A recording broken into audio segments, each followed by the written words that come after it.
यार सोचो 1940s चल रहे हैं, दुनिया में आग लगी हुई है, वर्ल्ड वॉर डी हो रहा है और इस प्योर कैओस में एक यंग लड़की है एन फ्रैंक। वो एक नॉर्मल टीनेजर है, यू नो, ड्रीम्स, क्रशेस, सब कुछ। लेकिन एन की लाइफ अभी बदलने वाली है फॉरएवर, बिकॉज वो ज्यूइश है और नाजी ऑक्यूपाइड यूरोप में इसका मतलब डेंजर। देखो, हिटलर और उसकी नाजी पार्टी, उनकी आइडियोलॉजी बहुत ही गलत थी। वो मानते थे कि कुछ लोग, स्पेशली जूज, इंफीरियर हैं। इस वजह से जूइश कम्युनिटीज के ही अगेंस्ट बहुत परसिक्यूशन और वायलेंस हुआ। सोचो यार, ऐसे कांस्टेंट फियर में जीना कैसा होगा। एने की स्टोरी ह्यूमन हिस्ट्री के इस डार्क चैप्टर की याद दिलाती है।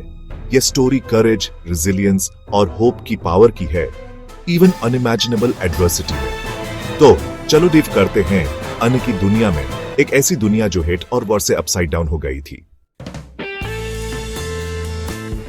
एन फ्रैंक जर्मनी में पैदा हुई थी, लेकिन उसके फैमिली ने ग्रोइंग डेंजर को देखते हुए 1933 में एम्स्टर्डम मूव करने का डिसाइड किया। उन्हें लगा कि वो वहां सेफ रहेंगे। यू सी, एम्स्टर्डम अपने कैनल्स और बाइसिकल्स के साथ नाजी थ्रेट से बहुत दूर लगता था। उसके फादर ऑटो फ्रैंक एक बिजनेसमैन थे, प्रैक्टिकल और काइंड। उसकी मदर ईडिथ एन की लाइफ में एक लविंग और प्रोटेक्टिव प्रेजेंस थी।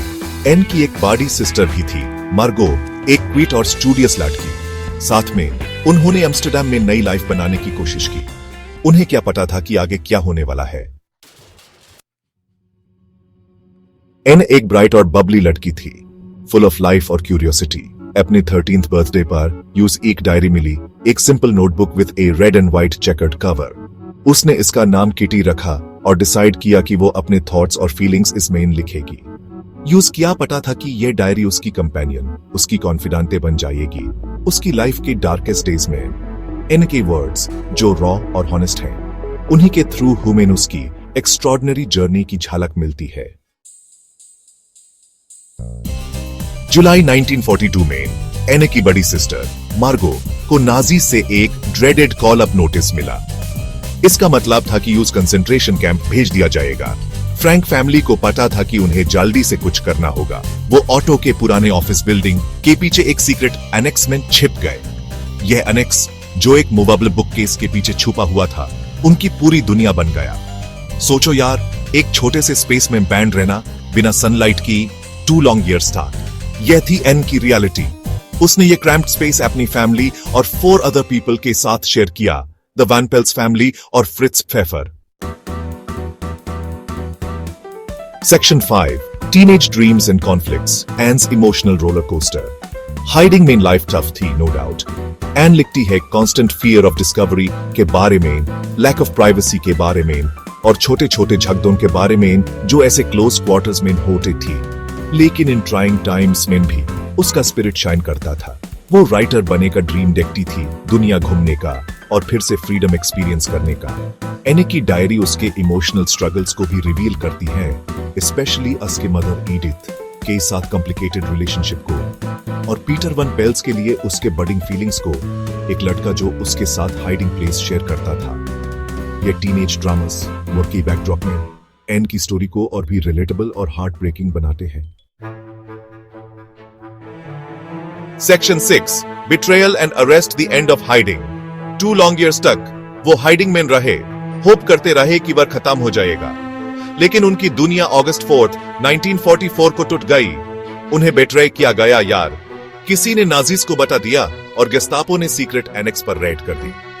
सोचो, वो टेरर, वो कंफ्यूजन, वो क्रशिंग डिसअपॉइंटमेंट, उनका सेफ हेवन खत्म हो गया।